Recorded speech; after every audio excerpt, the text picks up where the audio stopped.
Salut les investisseurs, j'espère que vous allez bien et bienvenue donc dans cette nouvelle vidéo. Alors aujourd'hui nous allons analyser et voir ensemble la fameuse multinationale, le fameux cigarettier si je puis dire, Altria. Mais avant, n'hésitez pas à vous abonner, à liker, à partager.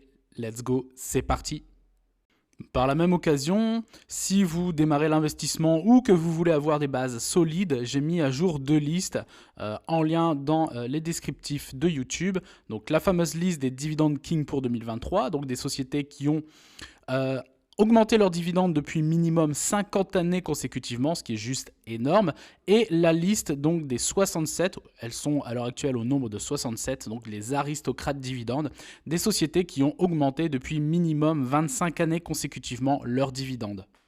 Donc au moment où je tourne la vidéo, le prix du cours de l'action de Altria est de 42,13 $ très précisément. On passe directement aux dernières news les plus importantes concernant donc Altria. En décembre 2018, Altria annonce l'acquisition d'une part de 55% dans le producteur de cannabis canadien Cronos. Le même mois, Altria prend une participation de 35% dans Juul pour, tenez-vous bien, 12,8 milliards de dollars. Et du coup, je vous fais une petite aparté, je suis là directement sur Netflix. Si vous avez justement l'occasion de regarder ce documentaire sur Netflix qui s'appelle donc Big Vape, et donc qui explique finalement les débuts de la startup de Juul jusqu'à son sommet, entre guillemets, à son explosion très finalement controversé et qui fin 2018, début 2019 est justement racheté par Altria et vous verrez par la suite que finalement les 12,8 milliards de dollars que Altria a investi, eh bien en fait ils ont quasiment tout perdu puisqu'ils ont revendu leur part pour quelques centaines de millions de dollars. Donc ils ont quasiment perdu plus de 12 milliards de dollars dans cet entre guillemets investissement. On revient ici donc en avril 2020, le PDG de Altria, Howard Willard, démissionne donc pour raison médicale. Il est atteint à l'époque donc du Covid-19 et n'est plus en mesure finalement d'assurer ses fonctions après 3 décennies passées à la tête donc de Altria. En juillet 2021, Altria Group annonce la vente de St. Michel Wine Estate à un fonds d'investissement pour 1,2 milliard de dollars et en mars 2023, Altria se désengage de sa participation, donc vous voyez, donc c'est finalement tout récent, en début d'année, au premier trimestre, de 35% de Juul qu'elle avait acquis donc pour 12,8 milliards de dollars et cette participation ayant perdu quasiment toute valeur. Quelques jours après l'annonce d'Altria, concernant l'acquisition d'une nouvelle start-up, Enjoy, pour 2,75 milliards de dollars. On passe maintenant directement sur TradingView. Alors si vous voulez faire vos propres recherches concernant Altria, eh bien c'est tout simple, le ticker de l'entreprise est MO. Alors ici on voit le cours de bourse donc de Altria depuis les années 68, début des années 68, et vous voyez en fait, si on regarde très clairement sur le long terme, on voit une énorme croissance du cours de bourse de Altria pour arriver à un sommet très haut, aux alentours des 77,80 $, et ça c'était en juin, milieu d'année 2017, en juin 2017 très précisément. Et vous voyez depuis, eh bien, donc il y a eu également le Covid, mais finalement, quand on regarde sur le long terme, eh bien, le Covid n'a pas forcément impacté tant que ça le cours de bourse d'Altria, puisque déjà depuis milieu d'année 2017, eh bien, le cours de bourse commençait déjà sa longue descente. Et donc si on prend, alors sachant que le graphe est en mensuel, si on prend sur les plus hauts historiques de l'époque, ici jusqu'à la baisse, donc la plus grosse baisse des dernières années, c'était justement lié au Covid. Donc ça a fait moins 61%, vous voyez. Et si on reprend par rapport au cours actuel, ici, eh bien, on est sur une perte par rapport à son plus haut historique de moins 46,91% de sa valeur.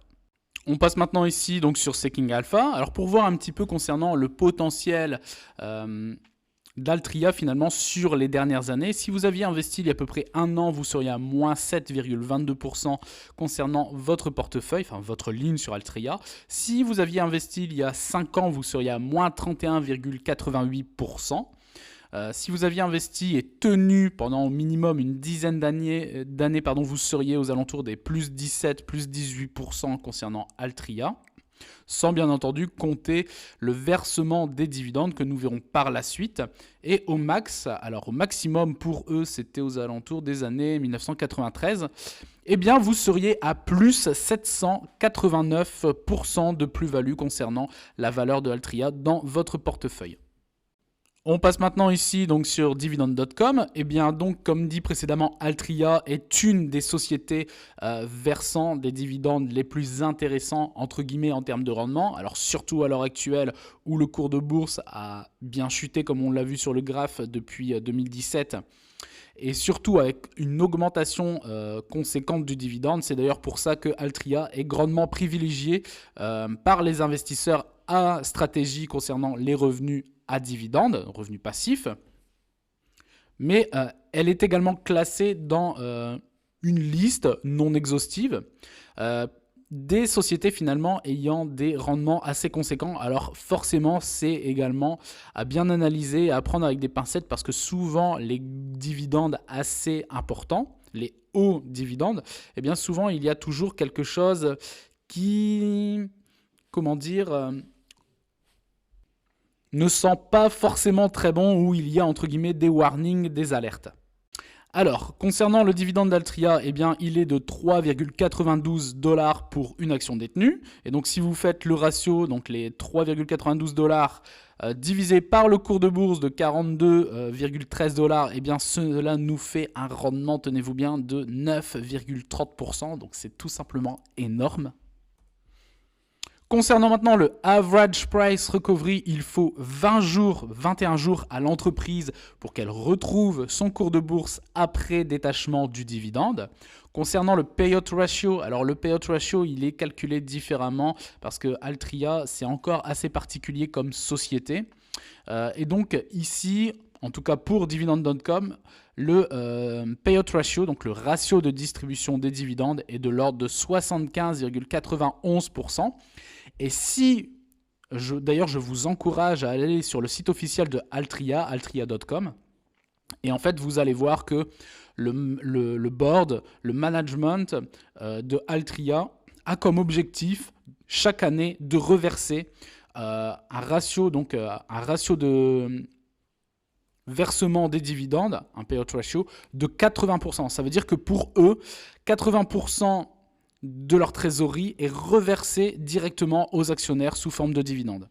Concernant maintenant le nombre d'années d'augmentation des dividendes, ici c'est noté 14 années, mais en fait c'est faux. Altria fait partie donc de la liste des Dividend King, c'est-à-dire de plus de 50 années consécutives d'augmentation des dividendes. Et j'irai même plus loin, Altria fait partie des sociétés versant des dividendes, alors là pas forcément en augmentation, mais depuis un siècle quasiment. Donc c'est tout simplement monstrueux. Concernant la fréquence du versement des dividendes, eh bien c'est de façon trimestrielle comme la majorité des sociétés aux États-Unis. Et vous voyez ici donc le secteur des consommations de base a un rendement moyen de 1,89%, alors qu'ici vous voyez on explose littéralement les chiffres avec un rendement de 9,30%. Alors concernant le versement des dividendes, eh bien, il a été payé en date du 10 octobre pour un montant de 98 cents par action. Et donc ça, c'est au niveau trimestriel. Et le prochain dividende versé sera versé le 10 janvier pour le même montant, c'est-à-dire 98 centimes de dollars par action. Et ça, c'est toujours au niveau trimestriel. On passe maintenant ici donc sur Morning. Alors vous voyez toujours pareil, le rendement 9,09. Alors forcément concernant la sûreté du dividende, notez 11 parce que en fait ce qu'il faut savoir, donc déjà un très mauvais investissement de Altria avec Joule puisqu'ils ont clairement perdu quasiment 12 voire 12,5 milliards de dollars dans cette affaire. Concernant également la croissance, eh bien, là, on l'a vu avec le cours de bourse, eh bien, depuis 2017, c'est un effondrement très clairement du cours de bourse. Donc ça, c'est logique. Et en fait, ce qu'il faut savoir, c'est que Altria, depuis toutes ces années, on le verra par la suite au niveau des chiffres, en fait, continue à augmenter ses tarifs dans les cigarettes, notamment avec sa fameuse marque Marlboro. Mais le problème, c'est qu'il y a, et ça depuis, alors concernant les statistiques, c'est peut-être depuis une dizaine d'années maintenant, il y a de moins en moins de fumeurs à travers le monde. Et donc forcément, leur vente de cigarettes baisse petit à petit chaque année, ce qui est tout à fait logique. Mais ils arrivent à se maintenir avec leurs bénéfices parce que justement, ils continuent à augmenter leur prix et donc forcément, ça reste pour l'instant à l'équilibre. Mais en fait, leur objectif est très clairement d'aller chercher de nouveaux marchés, que ce soit au niveau du cannabis, comme on a pu le voir avec l'un de leurs investissements en 2020, mais également d'essayer, vous pouvez aller voir sur leur site, d'essayer de trouver des alternatives au tabac. Donc ils avaient essayé avec Juul, ça a été un fiasco total. Concernant maintenant le comparatif des performances donc de Altria par rapport aux différents indices et au secteur des biens de consommation de base, le retour sur un an, c'est Altria plus 1%, le Nasdaq c'est plus 29%, le S&P 500 plus 13% et exactement pareil pour le secteur des consommations de base, également 1%. Et concernant le retour sur les 5 dernières années, Altria c'est très clairement, on va dire que le cours n'a pas bougé très clairement, moins 1%, tandis que le Nasdaq, forcément porté par les fameuses valeurs technologiques, plus 105%, le S&P 500, plus 54%, et le secteur des consommations de base, plus 42%. Donc sur 5 ans, la conclusion est donc que Altria sous-performe littéralement les deux indices et également le secteur des consommations de base également. Alors ici, vous voyez donc l'historique du versement des dividendes, donc ici 3,92 et vous voyez donc depuis 2002 ici l'historique. Donc en 2002, on était à 0,55 centimes de dollars de dividendes par action et on se retrouve 20 ans plus tard avec 3,92 dollars par action, donc c'est très très très important. Et ici vous voyez la croissance, ça démontre bien une croissance qui est importante et que Altria est très très portée sur ses actionnaires et ses investisseurs, puisque la croissance du dividende, la moyenne sur les 5 dernières années est de l'ordre de 8% par an. Altria a également une capitalisation de 76 milliards de dollars sur le marché. Le ratio cours par rapport à ses bénéfices est aux alentours de 11.